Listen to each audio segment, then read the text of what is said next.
Welcome back to another edition of the Educational AD Podcast. We couldn't do these without the incredible support of our sponsors, and we want to start by saying thank you to them right now. First, thanks to our diamond sponsor, Varsity Brands, including BSN, Varsity Spirit, and Herff Jones. Varsity Brands, elevating student experiences in sport, spirit, and achievement. We also want to thank our platinum sponsors, Ephesus Lighting, innovating a brighter future at every level. Gilman Gear, always a step ahead. Camp Mobile, where teams communicate better. Hometown Ticketing, simple and easy online ticketing. And Vital Signs, bring student achievements to life. Welcome back, everyone, to another edition of the Educational AD, this time featuring the FIAAA Insider. Our guest today is truly an old friend, Jay Rader. He's a certified athletic administrator. He's currently retired from public schools, but still has a lot to offer. He's an active member of our board of directors in charge of our e-newsletter. He's also a member of the FIAAA Hall of Fame. Jay, welcome to the podcast. Okay, Jake, thanks for having me. Glad to be here. Well, as you know, because your finger's definitely on the pulse, the life of an AD, even a retired one, is very busy. So let's jump right into it. We always like to let our listeners have a chance to get to know our guests. So tell us a little bit about yourself, where you grew up, where you went to school, and how your love of sports kind of led to that first teaching and coaching job. Well, I was born in Philadelphia and couldn't take the winters up there. Missed a lot of school, bronchial issues, and I was only child, so we moved to Florida initially to Key Biscayne, which is south of Miami, before Nixon made it famous. And when my father passed away, we moved up to Palm Beach County, where one of my aunts and her three sons lived. So I settled in Lake Worth and basically grew up, went to Lake Worth High School. Wasn't very good in sports, although I did love it. And I became the sports editor of our school newspaper. Went to the University of Florida and again, other than playing a few intramurals, I just followed the Gators and went to a lot of football and basketball games. And I was able to go to Jacksonville for the Georgia game and FSU for the game against the Seminoles. And I majored in education and came back and got a job in Palm Beach County as an English teacher at Atlantic High School. And when I got there, I really had no intentions of coaching, but they had a new baseball coach and they had an opening for an assistant coach. And so I became an assistant baseball coach. And that was back in 1968, 69. So I was thinking about it recently. I've had a relationship with the FHSAA for over 50 years. Wow. Because I went from coaching to being an AD and even retirement, still involved with the FIAAA, and I also am a high school baseball umpire. So I was teaching at Atlantic, and I don't remember exactly how I got into the AD's job, other than the fact that a teaching friend of mine was also a basketball coach, but at one point said to me, you might be pretty good at this job, because by this time he had moved up to become a county AD. So he said, if the opportunity presents itself. And at that time I said, nah, I want to stay in the classroom, coach baseball. I didn't want to lose contact with the kids. But then somehow or other, I guess the opportunity arose where I became AD teaching full load and involved in student government. Back then I was young and not married, and I don't know how I was able to handle it. I did have a business manager, but not an assistant AD. but schools were a lot smaller back then, so I could handle it. They opened a new school, Santa Lucis, and I was transferred there because some of the student population from Atlantic went to Santa Lucis. They already had an AD, so I transferred there as the baseball coach and an English teacher. And I do remember how I got to Gardens. I was in the media center with my classes as they were doing a term paper, and I happened to look in the sports section of the Sun Sentinel, which is not really my paper. The Palm Beach Post is the paper that I got every day. But I was in the media center. I happened to be looking through the Sun Sentinel, and a very small article said that they were looking for an athletic director at Palm Beach Gardens High School. Well, I knew somebody who knew the principal, and the principal was somebody that I knew through sports. He was a football and basketball official. And I found out that there really was an open competition. It wasn't just advertise it for advertisement's sake. And so I applied and I got the job. And so I was there for 21 years at Palm Beach Gardens, home of the Gators, orange and blue. So I was a Florida Gator, a Palm Beach Gardens high school Gator. And of course I had all the orange and blue stuff to wear and all the knickknacks, but I had something that nobody else had. I had a last name Rader that rhymed with Gator.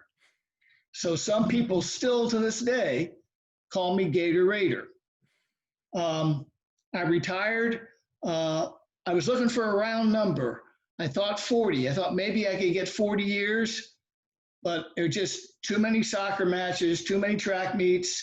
I got burned out, so I retired after 38 years at age 60.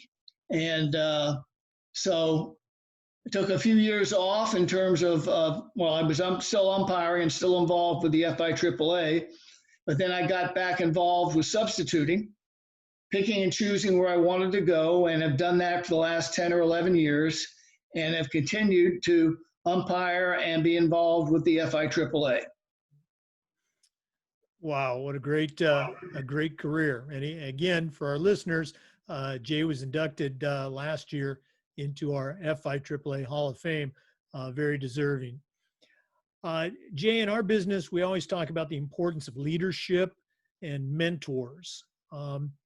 Share with us, some of the mentors that you had, maybe coaches growing up, or people that you worked with that really made an impact on your life.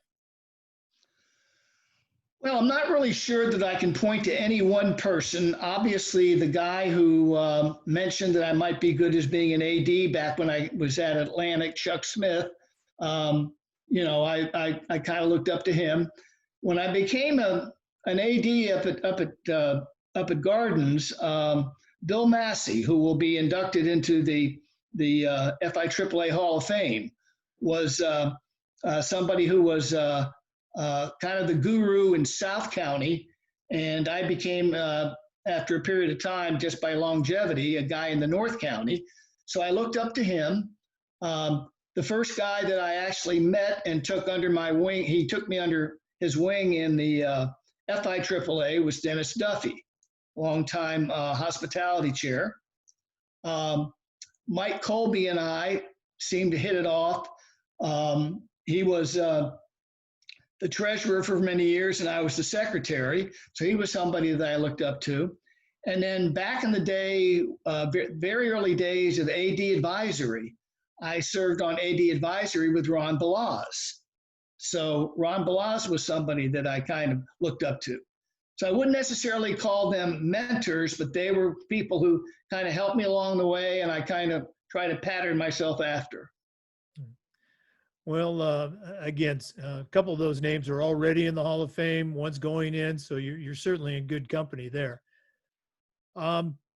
Even though you're no longer an active athletic director, as we mentioned, you're still very active in the association, particularly with the e-news and the newsletter. Talk about how that particular platform, if you will, has changed over the years from when the newsletter first got started to its present incarnation. Well, way back when, almost before the internet, and certainly before a lot of the digital platforms, we had to actually almost make it by hand.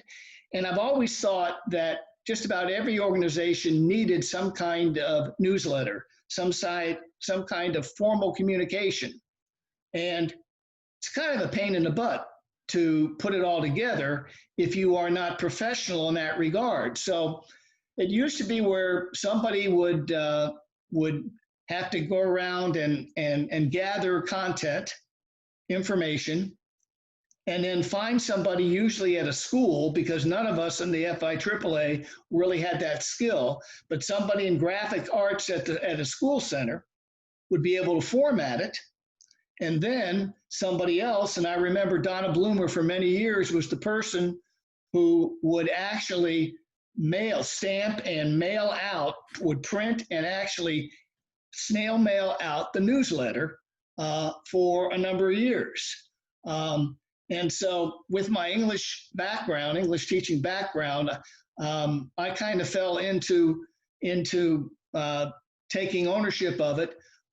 Michael Stutzky, another one of our future Hall of Famers, he was the one who was our corporate sponsor chair, and he hooked up with All American Publishing, who was formatting the newsletter for 15 or 20 states.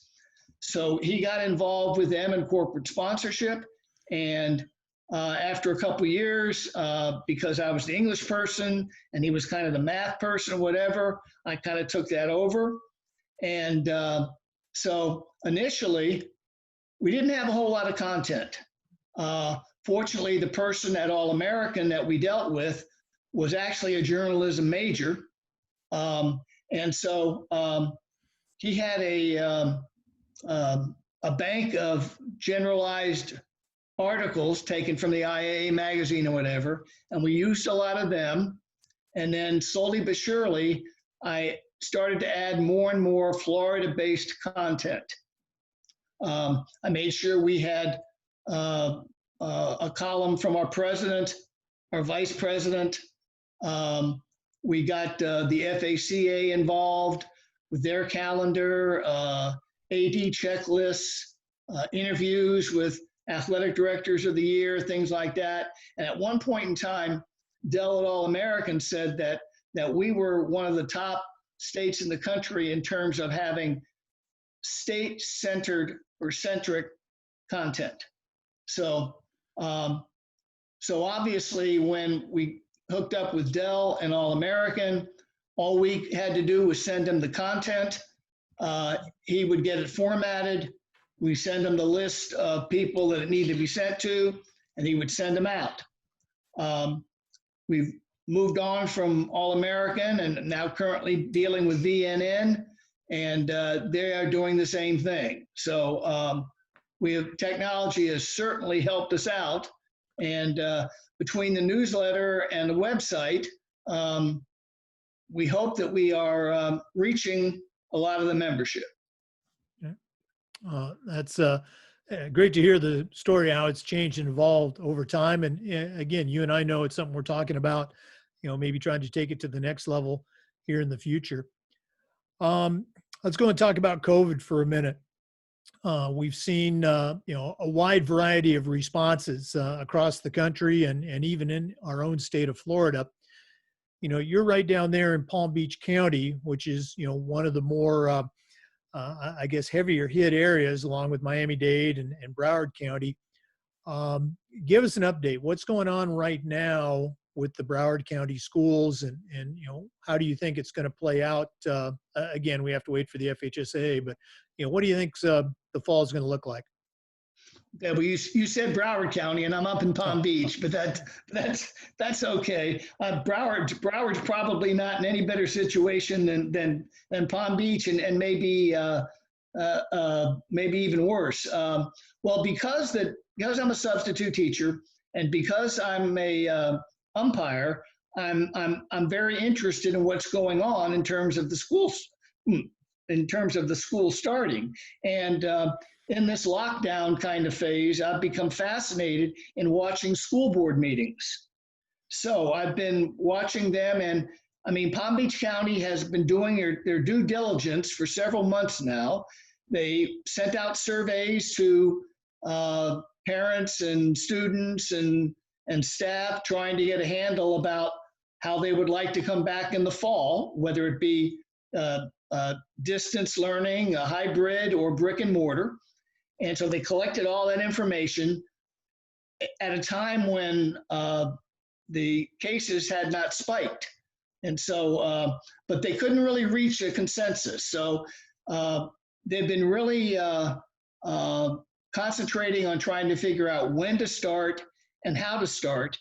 And we were supposed to start on the 10th, and we moved that back to the 31st. And they did finally decide to open virtually for the whole thing. There has not been one word mentioned about athletics. So obviously that's on the back burner. And in fact, when the school district announced the new calendar, and basically they didn't even refer to athletics as athletics. They just said all extracurricular activities are on hold. Okay, so not until we get back into the building, partially or whatever, because some of our teachers and coaches haven't been back on campus since March 13th. We've been in phase one the whole time. So whatever the latest date that the FHSAA indicates for us to start, will probably be in that grouping, if at all. Again, it's frustrating for us, that I think we're kind of wired to, find solutions and make decisions, and there's just still so much unknown, but appreciate you giving us that update for Palm Beach County. Earlier, you talked about your involvement with FIAAA over the years, and you've also become involved at the national level with NIAAA. Share with our listeners, how that developed and what you actually do with NIAAA at our national conferences. Okay, well, when I was first athletic director for a couple of years at Atlantic, the NIAAA was not on my radar at all. But when I went up to Gardens, I decided to get involved, and I was fortunate. I wasn't married, and I had principals who would give me the time off, and I was even able to pay for some of the expenses on my own. The first one that I went to, first national convention I went to, was in Las Vegas. And I heard stories about how in Maine and the Northeast, they had skiing competitions. And I also heard stories about how difficult it was. We have to deal with hurricanes down here in Florida, but the rescheduling problems that people had in the Northeast. And I found out and noticed that we all had a lot of similar problems, a lot of similar gripes. We all had problems with cheerleaders. We all had problems with soccer. And it was just a great experience. I got to see places that I would have never seen. I went to Dallas and saw the Kennedy assassination spot. I've been to Nashville and Indianapolis and visited the NCAA Hall of Fame in Indianapolis. A couple of years ago, we went to Phoenix. And actually, knock on wood, I've been fortunate enough I've gone to 32 straight national conferences. Wow. And so over a period of time, back when we hosted in Orlando in 2010, we were responsible for getting what they called LTI facilitators. It used to be that the teachers of the courses would have to go out front and check people in and check people out. And they decided to see if they could get ADs to do that for them. So beginning, I think, in 2010, when they needed Florida ADs to help out with facilitating, that's how I got hooked. And 10 years later, that's one of the main, especially when I'm retired now, where I don't have to go to other things. That has been the main reasons why I have gone to national conferences. And since I've been to so many, and they also started a retired ADs committee, and so I serve on that also at the national level. Oh, very cool. It's always great to see you and catch up at the national conference. Hopefully we'll be able to do that here in Florida in December with Tampa, assuming we're still able to have it. Looking back at your long career, what were some of your favorite parts about being an athletic director? I think, well, obviously, winning state championships. I was a baseball coach, and I went to the Final Four twice, got to the final game once, didn't win it. 3 years while I was at Atlantic, I think 2 as the AD, we went to the finals, and I think the 3 years combined, we lost by like a total of 16 points. We lost 14-7, 11-9, or whatever. So when I went to Gardens, and we were good in softball, my first year, we won the state championship in softball, and I think that I felt like I died and gone to heaven. And then in slow pitch softball, we won, I think, 6 out of 7 state championships. So obviously that was a big deal. I started a sportsmanship program at Gardens, and one of the highlights was that a couple times we won sectional sportsmanship state championships in that regard, and once we won the overall what's it called, Roselle sportsmanship championship as one of the as in our classification the top sportsmanship programs in the state. So obviously the recognition. I'm in the Palm Beach County Sports Hall of Fame and also the FHSAA Sports Hall of Fame. So that's been good. But I do remember that I was also involved a lot in student government. And so whether it be hosting a big football game or homecoming week or whatever, I always remember when it was done. I think it was the A team that used the slogan, it's great when a plan comes together. And so I always felt good when it seemed like we had a successful week or game or championship or whatever. And it was also kind of cool that I was a teacher on special assignment, meaning that the faculty themselves had to approve me not having any classes. And every year they would have to approve me, because it would mean that like English teachers would have to basically take what would have been my load. So looking back, those are some of the highlights. That's great. I didn't know all of that. Well, Jay, we've kind of come to the end, but we always wrap up with what we call the athletic director's toolbox. You are certainly an experienced athletic director, a Hall of Fame athletic director. And now I'm going to give you the job of sending out a brand new AD on their very first assignment. But I'm only going to let you put 3 items in their toolbox. What's going to go in Jay Rader's athletic director toolbox? Well, Jake, I'm going to cheat a little bit in that only one of them is going to be something physical that you could put in a toolbox. That's okay.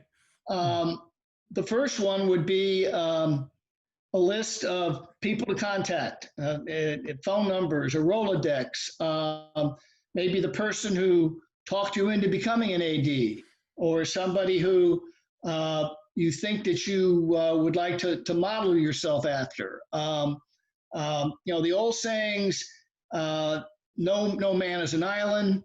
It takes a village. You don't need to reinvent the wheel. All those stereotype statements all apply to the job of being an athletic director. So you need to have somebody that you can talk to, including, if you don't have anybody else in mind, somebody on the FIAAA board of directors. You will, as a new AD, there will be a district director. You can find that information on the FIAAA website, so you can reach out to people that way. Okay. The second thing is, I think that you should go into the school with the attitude that the athletic department is an integral part of the school program. Okay. It's not something separate. It's not, the coaches and the athletes as opposed to the regular classroom teachers and the regular classes. You need to become involved and show that athletics is co-curricular, not extracurricular. And you need to try to blend in and seek help and whatever. Somebody told me a long time ago, two of the most important people for an athletic director to get to know are the principal secretary and the head custodian. Okay. And it doesn't hurt to show that you have some academic chops too, to make sure that the kids are acting, the athletes are acting the way they should. The third thing is kind of an attitude going in. Hopefully you're not being forced to take the job. That you are either you want the job or you're willing to take it and see how it works out. Okay. And you may hear horror stories about how ADs are overworked and underpaid. And some of that may be true. Okay. But I would like to see new athletic directors go into the job or go into the position as athletic director, not considering it a job, but considering it as a profession, and act as a professional. Try to have positive interactions with everybody, okay? Professionals get professional development, put in a plug for the FIAAA, okay?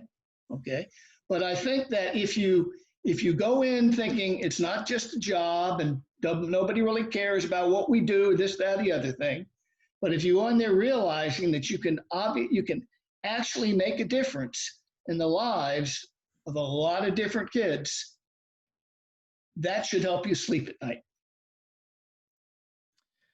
Well, that is excellent advice, my friend.